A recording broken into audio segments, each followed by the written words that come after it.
Hi ആൾ, നമ്മളിന്ന് discuss ചെയ്യാൻ പോകുന്നത് ഒരു മോസ്റ്റ് ഫേമസ് ആയിട്ടുള്ള ഡ്രാമയാണ് അഭിജ്ഞാന ശാകുന്തളം, റിട്ടൺ ബൈ കാളിദാസൻ. നോക്കാം. കാളിദാസൻ ഒരു ഗ്രേറ്റസ്റ്റ് ക്ലാസിക്കൽ സാൻസ്ക്രിത് ഇന്ത്യൻ പോയറ്റാണ്, ഡ്രമാറ്റിസ്റ്റാണ്. 4th and 5th സെഞ്ച്വറിയുടെ മിഡിലൊക്കെ ജീവിച്ചിരുന്നു എന്നാണ് കരുതപ്പെടുന്നത്. ഇദ്ദേഹത്തിൻ്റെ വർക്കൊക്കെ ബേസിക്കലി വേദ, പുരാണ, എപ്പിക് അതിൻ്റെയൊക്കെ ബേസിസിലായിരിക്കും കാളിദാസ വർക്ക്സുകൾ എഴുതുന്നത്. കുറച്ച് വർക്ക്സുകൾ നോക്കാം. ഋതുസംഹാരം, കുമാരസംഭവം, അഭിജ്ഞാന ശാകുന്തളം ഇതൊക്കെയാണ് ഇദ്ദേഹത്തിൻ്റെ ഫേമസ് ആയിട്ടുള്ള വർക്കുകൾ. നമുക്ക് പഠിക്കാനുള്ളത് അഭിജ്ഞാന ശാകുന്തളം. നമുക്കത് നോക്കാം. അഭിജ്ഞാന ശാകുന്തളം ഒരു 7 ആക്ട് പ്ലേ ആയിട്ടാണ് ഡിവൈഡ് ചെയ്തിരിക്കുന്നത്. It is taken from Mahabharata. പിന്നെ ജസ്റ്റ് ഒരു സമ്മറി പോലെ നമുക്ക് നോക്കാം, എന്നിട്ട് ഓരോ ആക്റ്റും എന്താണെന്ന് നോക്കാം. ഈ ഒരു സ്റ്റോറി എന്ന് പറഞ്ഞാൽ ദുഷ്യന്തയും ശകുന്തളയും തമ്മിലുള്ളൊരു ലവ്, അതിൻ്റെ ബേസിസിലുള്ളൊരു സ്റ്റോറിയാണ്. ഒരു ദിവസം വനത്തിലൂടെ വരുമ്പോൾ, ഹണ്ടിങ്ങിന് ഇങ്ങനെ വരുമ്പോൾ ദുഷ്യന്തൻ ശകുന്തളയെ കാണുന്നു. അവരുമായിട്ട് ഇഷ്ടത്തിലാകുന്നു. ഗാന്ധർവ വിധി പ്രകാരം വിവാഹിതരാകുന്നു. കുറച്ച് നാൾ ഇവർക്കൊപ്പം താമസിക്കുന്നു. പിന്നെ അദ്ദേഹം തിരിച്ച് മടങ്ങി അദ്ദേഹത്തിൻ്റെ രാജ്യത്തിലേക്ക് പോകുന്നു, അവിടുത്തെ കാര്യങ്ങൾ നോക്കാൻ. എന്നിട്ട് കുറച്ച് ദിവസം കഴിഞ്ഞിട്ട് ആൾക്കാരെയൊക്കെ കൂട്ടി ശകുന്തളയെ വന്ന് കൂട്ടിക്കൊണ്ട് പോകാമെന്നൊരു ഇതിൽ തിരിച്ചു പോകുന്നു. പക്ഷെ ദുർവാസാവുന്ന മഹർഷിയുടെ കേസ് കാരണം ദുഷ്യന്തൻ ഇതൊക്കെ മറന്നു പോവുകയും പിന്നീട് അവിടെ കുറച്ച് കാര്യങ്ങളൊക്കെ സംഭവിക്കുന്നു. അതൊക്കെയാണ് ഈ ഒരു സ്റ്റോറി. പിന്നീട് അവരൊരു കുഞ്ഞിന് ജന്മം നൽകുന്നു. ലാസ്റ്റ് അവർ തിരിച്ച് റീയുണൈറ്റ് ചെയ്യുന്നതാണ് ഈ ഒരു സ്റ്റോറി. ഇനി ഓരോ ആക്റ്റും എന്താണെന്ന് നമുക്ക് നോക്കാം. ആക്ട് 1 നോക്കാം ആദ്യം. ഒരു സമ്മർ സീസണിലാണ് ഈ ഒരു സ്റ്റോറി, ഈ ഒരു ഡ്രാമ സെറ്റ് ചെയ്തിരിക്കുന്നത്.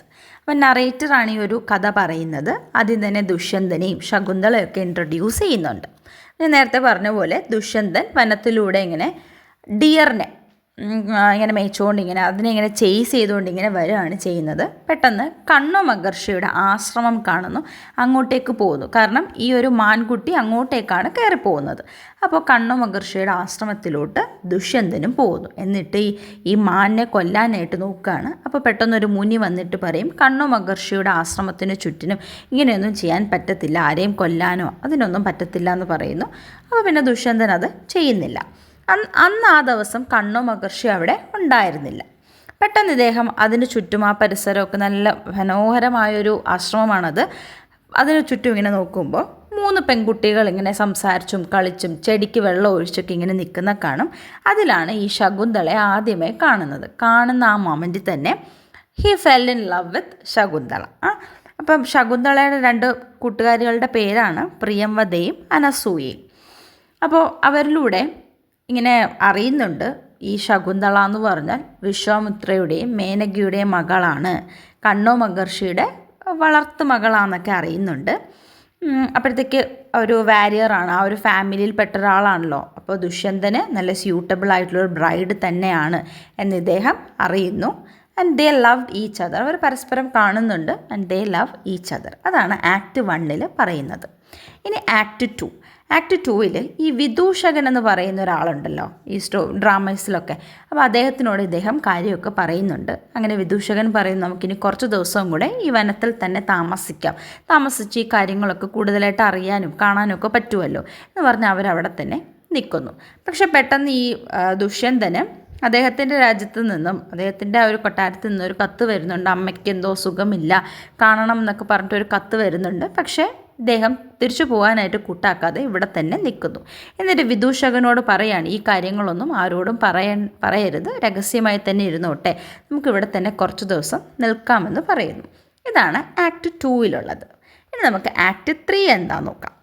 ആക്ട് 3 ഇങ്ങനെ ദുഷ്യന്തൻ വിചാരിക്കുകയാണ്, എനിക്ക് ശകുന്തളയോടുള്ള പോലെ ഇഷ്ടം ശകുന്തളയ്ക്ക് തിരിച്ച് എന്നോടും കാണുമോ എന്നൊക്കെയുള്ള ഇങ്ങനെ സംശയത്തിലൊക്കെ ഇങ്ങനെ ഇരിക്കുമ്പോൾ അദ്ദേഹം പെട്ടെന്ന് അവരുടെ ആശ്രമത്തിലേക്ക് ഇങ്ങനെ രഹസ്യമായി പോകുമ്പോൾ ശകുന്തള പ്രിയംവദയോടും അനസൂയയോടൊക്കെ ഒത്തിരുന്ന് ഇങ്ങനെ ദുഷ്യന്തനെ കുറിച്ചിട്ടുള്ള കാര്യങ്ങൾ പറയുന്നതാണ് കേൾക്കുന്നത്. എനിക്ക് അയാളില്ലാതെ പറ്റത്തില്ല, എനിക്ക് അയാളെ ഭയങ്കര ഇഷ്ടമാണ്, എനിക്ക് കാണണം, സംസാരിക്കണം എന്നൊക്കെ ഇങ്ങനെ പറയാണ്. അപ്പം അവർ തമ്മിലുള്ള ഒരു ഇഷ്ടം, 2 പേർ തമ്മിലുള്ള ഒരു ഇഷ്ടമുണ്ട്. അപ്പോൾ ഇയാളിത് രഹസ്യമായി കേട്ടിട്ട് പെട്ടെന്ന് ശകുന്തളയോടടുത്ത് ചെന്നിട്ട് പറയും എനിക്ക് നിന്നെ ഇഷ്ടമാണ് എന്ന് പറയും. പെട്ടെന്ന് അനസൂയയും പ്രേമതയും അവിടെ നിന്ന് മാറിപ്പോവും. അപ്പോൾ ഇവർ തമ്മിൽ കുറേ സമയം സംസാരിക്കും. എന്നിട്ട് ദുഷ്യന്തൻ ശകുന്തളയോട് പറയും നമുക്ക് ഗാന്ധർവ വിധി പ്രകാരം വിവാഹിതരാകാം. അപ്പോൾ ഇവൾ ആദ്യം സമ്മതിക്കത്തില്ല. കാരണം കണ്ണോ മഹർഷിയൊന്നും വീട്ടിലില്ലല്ലോ, വളർത്തച്ഛനാണ്, വീട്ടിലില്ല. അപ്പോൾ അത് പറയാതെയൊന്നും പറ്റത്തില്ലല്ലോ. എന്നിട്ട് പിന്നെ കുറേ കഴിയുമ്പോൾ ഇവളത് സമ്മതിക്കുന്നു. അവർ ഗാന്ധർവ വിധി പ്രകാരം വിവാഹിതരാകുന്നു. അതാണ് ആക്ട് 3 പറയുന്നത്. ഇനി നമുക്ക് ആക്ട് 4 നോക്കാം. ആക്ട് 4 ആ ഒരു വിവാഹം നല്ല രീതിയിൽ നടക്കുന്നു. ഗാന്ധർവ വിധി പ്രകാരം എന്ന് പറഞ്ഞ് രഹസ്യമായിട്ട് ആരും അറിയാതെ. എന്നിട്ട് ഇവരൊരുമിച്ച് താമസിക്കുന്നു.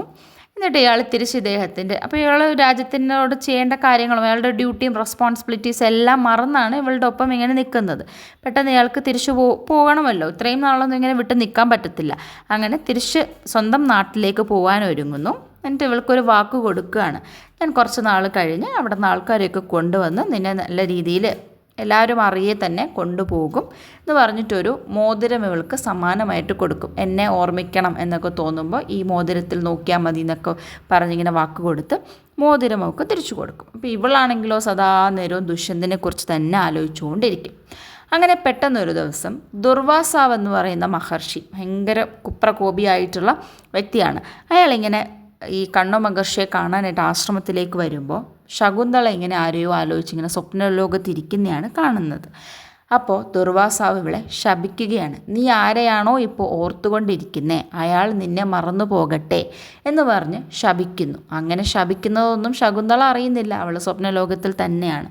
പക്ഷേ ഇത് പ്രിയംവദയും അനസൂയയും കേൾക്കും. കേട്ടിട്ട് മഹർഷിയുടെ കാല് പിടിച്ച് അപേക്ഷിക്കും, അങ്ങനെയൊന്നും ചെയ്യരുത് എന്ന് പറയും. പക്ഷേ ആ ഒരു ശാപമോക്ഷം എന്നതുപോലെ ദുർവാസാവ് പറയും അയാളെ ഓർമ്മിക്കാനായിട്ട് എന്തോ കൊടുത്തിട്ടുണ്ടാവും. അത് കാണിക്കുമ്പോൾ ദുഷ്യന്തനെന്നറിയത്തില്ല, ആരെയാണോ ഓർത്തിരുന്നത് അയാൾക്ക് ഇവളെ ഓർമ്മ വരും എന്ന് പറഞ്ഞൊരു ശാപമോക്ഷവും കൊടുക്കും. അതും ഇവൾ അറിയുന്നില്ല. ഇവളിപ്പോഴും സ്വപ്നലോകത്ത് തന്നെയാണ് ഇരിക്കുന്നത്. അങ്ങനെ ഇരിക്കുമ്പോൾ പെട്ടെന്ന് കണ്ണു മഹർഷി തിരിച്ച് എന്തോ അയാളുടെ ഒരു കാര്യത്തിന് പോയതാണ്, അവിടെ നിന്ന് തിരിച്ചു വരുമ്പോൾ കൊട്ടാരത്തിലേക്ക് ഇങ്ങനെ കാല് വയ്ക്കുന്ന നിമിഷം തന്നെ ഒരു അശരീരി കേൾക്കുകയാണ്, ശകുന്തളയുടെ വിവാഹം കഴിഞ്ഞു, അതിലവൾ ഗർഭിണിയാണ് എന്നിയാൾ അറിയുന്നു. അപ്പോൾ ഈ മുനിമാർക്കൊക്കെ ഫ്യൂച്ചറൊക്കെ ഇങ്ങനെ പ്രഡിക്റ്റ് ചെയ്യാനൊക്കെ ഉള്ളൊരു എബിലിറ്റി ഉണ്ട്. അതിലൂടെ ഇങ്ങനെ ശകുന്തളയുടെ ഭാവി കാലം അയാൾ കാണുകയാണ്. കല്യാണം കഴിച്ചത് നല്ലൊരു വ്യക്തിയാണ്, ഉണ്ടാവുന്ന മകൻ അതീവ ബുദ്ധിമാനും നല്ലൊരു കുട്ടിയാണെന്നൊക്കെ അറിയുന്നു. അങ്ങനെ കണ്ണു മഹർഷിയും കല്യാണത്തിന് സമ്മതിക്കുകയാണ്. പക്ഷേ ദുഷ്യന്തനാണ് അങ്ങനെയൊന്നും അറിയത്തില്ല. പിന്നെ ഇവളോട് സംസാരിക്കുമ്പോൾ കാര്യങ്ങളൊക്കെ അറിയുന്നു. അയാൾ സമ്മതിച്ചു, കല്യാണത്തിന് സമ്മതിച്ചു. അപ്പോൾ ഇവളിങ്ങനെ ഓർക്കുകയാണ്, കുറച്ച് ദിവസമൊക്കെ കഴിഞ്ഞിട്ട് കൂട്ടിക്കൊണ്ട് പോകാമെന്ന് പറഞ്ഞിട്ട് കൂട്ടിക്കൊണ്ടു പോകാനൊന്നും ആരും വന്നില്ല. അങ്ങനെ കണ്ണു മഹർഷി പറയുന്നു നമുക്ക് അങ്ങോട്ടേക്ക് പോവാം, അല്ലാതെ അവിടെ നിന്ന് ആരും ഇങ്ങോട്ട് വരുമെന്ന് തോന്നുന്നില്ല എന്ന് പറയുന്നു. അങ്ങനെ അങ്ങോട്ടേക്ക് പോകാൻ ഒരുങ്ങുകയാണ്. ശകുന്തളയും 2-3 പേരും കൂടെ ചേർന്നാണ് ദുഷ്യന്തനെ കാണാനായിട്ട് പോകുന്നത്. ഇവർ യാത്ര പുറപ്പെടുന്നു. ഭയങ്കര ദുഃഖകരമായൊരു യാത്രാ പറച്ചിലായിരുന്നു. പ്രേമവതിയോടും അനസൂയയോടും കണ്ണോ മഹർഷിയോടും ഒക്കെ ഇങ്ങനെ യാത്ര പറഞ്ഞ് ദുഷ്യന്തൻ്റെ കൊട്ടാരത്തിലേക്ക് പോകുന്നിടത്ത് വെച്ചാണ് ആക്ട് 4 തീരുന്നത്. ഇനി നമുക്ക് ആക്ട് 5 എന്താണെന്ന് നോക്കാം. അങ്ങനെ ദുഷ്യന്തൻ്റെ കൊട്ടാരത്തിലേക്ക് ഇവരെത്തുന്നു. ശകുന്തളയുടെ കൂടെ വന്നവർ ദുഷ്യന്തനോട് കാര്യങ്ങളൊക്കെ പറയുകയാണ്. ശകുന്തളയെ നിങ്ങൾ വിവാഹം കഴിച്ചെന്നും കണ്ണു മഹർഷി ഒരു കല്യാണത്തിന് സമ്മതിച്ചു എന്നൊക്കെ പറയുന്നുണ്ട്. പക്ഷേ ദുഷ്യന്തന് ഇതൊന്നും ഓർമ്മയില്ല. ഇവിടെയാണ് ആ ഒരു ട്വിസ്റ്റ് സംഭവിക്കുന്നത്. അതെന്തുകൊണ്ടായിരുന്നു? ദുർവാസാവിൻ്റെ ആ ഒരു ശാപം കൊണ്ടിട്ടാണ് അല്ലേ? ദുഷ്യന്തനെല്ലാം മറന്നുപോയിരിക്കുന്നു. ശകുന്തളയെ കണ്ണിൻ്റെ മുമ്പിൽ കണ്ടിട്ട് പോലും അയാൾക്കതൊന്നും ഓർമ്മയില്ല. അപ്പോൾ ഇയാൾ ചോദിക്കുകയാണ്, ഞാൻ കല്യാണം കഴിച്ചെന്ന് എന്താ ഉറപ്പ്, അതിനെന്തെങ്കിലും തെളിവുണ്ടോ എന്ന് ചോദിക്കുമ്പോൾ ശകുന്തള പറയും, ഒരു തെളിവുണ്ട്, എൻ്റെ കയ്യിൽ നിങ്ങൾ സമ്മാനമായി തന്നൊരു മോതിരമുണ്ട്. അതിങ്ങനെ കാണിക്കാനായിട്ട് പോകുമ്പോൾ കയ്യിൽ ആ ഒരു മോതിരമില്ല, അതെവിടെയോ നഷ്ടമായി. അത് ഇവർ വരുന്ന വഴിക്ക് ദാഹിച്ചപ്പോൾ പുഴയിലിറങ്ങി വെള്ളം കുടിക്കാനായിട്ട് ഇങ്ങനെ ഇറങ്ങുമ്പോൾ ഈ മോതിരം എന്ത് ചെയ്യുന്നു? വെള്ളത്തിലേക്ക് പോകുന്നു. അത് പിന്നീടൊരു മീനിൻ്റെ വായ്ക്കകത്തേക്ക് പോവുകയും ആ ഒരു മീൻ പിടുത്തക്കാരന് ഇത് കിട്ടുകയും പിന്നീട് അത് കൊട്ടാരത്തിലേക്ക് കൊണ്ടുവരികയൊക്കെ ചെയ്യുന്നുണ്ട്. അത് അടുത്ത ആക്റ്റിലാണ് പറയുന്നത്. അപ്പോൾ അത് അവിടെ വെച്ച് അത് പോകുന്നു. അപ്പോൾ ഇവളിങ്ങനെ നോക്കുമ്പോൾ കയ്യിലിത് ഇല്ല. അപ്പോൾ തെളിവില്ലാത്ത സമയത്ത് ഇത് ആരെങ്കിലും വിശ്വസിക്കില്ല. അങ്ങനെ അവിടെ നിന്നിങ്ങനെ വിഷമിച്ച് നിൽക്കുമ്പോൾ ദേവലോകത്ത് നിന്നും ഇവളുടെ അമ്മ മേനക അവിടേക്ക് വരികയും ഇവളെ ആകാശത്തിലേക്ക് ഇങ്ങനെ കൂട്ടിക്കൊണ്ട് പോവുകയാണ് ചെയ്യുന്നത്. അപ്പോൾ ഇങ്ങനെ ദുഷ്യന്തൻ വളരെ അമ്പരന്നിങ്ങനെ നിൽക്കുകയാണ്. എന്താ ഈ സംഭവിച്ചേ, അവളെ ഇങ്ങനെ കൂട്ടിക്കൊണ്ട് പോയാൽ ഇവിടെ നിന്നൊക്കെ ഇങ്ങനെ ആൾ വരുന്നോ എന്ന് പറഞ്ഞിട്ട്. അപ്പോൾ അവിടെ ആക്ട് 5 തീരുന്നു. ഇനി ആക്ട് 6. അപ്പോൾ നേരത്തെ ഒരു പുഴയിൽ ഇങ്ങനെ മോതിരം നഷ്ടപ്പെട്ട കഥ പറഞ്ഞല്ലോ. അപ്പോൾ പെട്ടെന്നൊരു ദിവസം ഇങ്ങനെ ഒരു ഫിഷർമാന് ഈ ഒരു റിങ് കിട്ടുന്നു. ഒരു വലിയൊരു മീനിനെ ഇങ്ങനെ പിടിക്കുമ്പോൾ അതിനകത്ത് ഇങ്ങനെ ഒരു സ്വർണ്ണ മോതിരം ഇരിക്കുന്നു. അതിങ്ങനെ മാർക്കറ്റിൽ കൊണ്ടുപോയി വിൽക്കാനായിട്ട് നോക്കുമ്പോൾ കുറച്ച് സോൾജേഴ്സ് വന്നിട്ട് ആ ഒരു ഫിഷർമാനെ പിടിക്കുകയാണ്. കാരണം ഇതങ്ങനെ ആർക്കും ഉള്ള മോതിരമല്ല, രാജകുടുംബത്തിലും അവർക്കൊക്കെ ഉള്ളതാണെന്ന് പറഞ്ഞിട്ട് ഇങ്ങനെ ഇത് ചെയ്യുന്നു. അങ്ങനെ ഇത് ദുഷ്യന്തൻ്റെ ആണെന്ന് ഇങ്ങനെ അറിയുന്നു. ആ ഒരു ഫിഷർമാൻ ഈ ഒരു കൊട്ടാരത്തിൽ കൊണ്ടുവന്ന് ഈ മോതിരം കൊടുക്കുന്നു. അപ്പോൾ ഇത് കാണുമ്പോൾ എന്താണ്, ദുഷ്യന്തന് പഴയ കാര്യങ്ങളൊക്കെ ഓർമ്മ വരും. അവിടെ ഇരുന്ന് ഇങ്ങനെ ഒത്തിരി ഭയങ്കരമായിട്ട് വിഷമിച്ചിരുന്ന് ഇങ്ങനെ കരയാണ് ചെയ്യുന്നത്. ശകുന്തളയോട് ഇങ്ങനെയൊക്കെ കാണിച്ചല്ലോ എന്നൊക്കെ പറഞ്ഞിങ്ങനെ വിഷമിച്ചിങ്ങനെ ഇരിക്കും. അപ്പോൾ പെട്ടെന്ന് ഒരു മിനിസ്റ്റർ ഇങ്ങനെ ഒരു ലെറ്റർ കൊണ്ടുവരും. ഇയാൾക്ക് മക്കളൊന്നുമില്ലല്ലോ. അപ്പോൾ ഇയാളുടെ സ്വത്തൊക്കെ ഇങ്ങനെ യൂസ്ലെസ് ആയിട്ട് പോകും, അന്യാധീനപ്പെട്ടു പോകും എന്നൊക്കെ ഇങ്ങനെ അറിഞ്ഞ് അതറിയുമ്പോൾ ഇങ്ങനെ പെട്ടെന്ന് ഫെയിൻറ്റഡ് ആയിട്ട് വീഴുകയാണ് ചെയ്യുന്നത്. അത്രേ ഉള്ളൂ ആക്ട് 6. ഇനി അടുത്തത് ആക്ട് 7. അങ്ങനെ എൻ്റെ ലാസ്റ്റ് പാർട്ടിൽ കിങ് ഒരു ദിവസം ഇങ്ങനെ നോക്കുമ്പോഴേക്കും ഒരു കൊച്ചുകുട്ടി ലയൺ കബ്ബായിട്ട് ഇങ്ങനെ ഇരുന്ന് കളിക്കുന്നതാണ് കാണുന്നത്. അപ്പോൾ ഒരു കൊച്ചുകുട്ടി ലയണുമായിട്ടിരുന്ന് കളിക്കുന്നത്. അയാളിങ്ങനെ നോക്കുമ്പോൾ നല്ല സ്മാർട്ട് ആൻഡ് എക്സലൻ്റ് ആയിട്ടൊരു കുട്ടിയാണല്ലോ. എന്നിട്ട് അതിൻ്റെ അടുത്ത് പോയി എന്നെ അപ്രീഷിയേറ്റ് ഒക്കെ ചെയ്യുന്നുണ്ട്. എന്നിട്ട് ഇങ്ങനെ പെട്ടെന്ന് നോക്കുമ്പോൾ ആ കുട്ടിക്ക് തൻ്റെ അതേ ചായയാണല്ലോ എന്നൊക്കെ തോന്നും. എന്നിട്ട് ആ കൊച്ചിനോട് നല്ല ഇഷ്ടമൊക്കെ തോന്നും.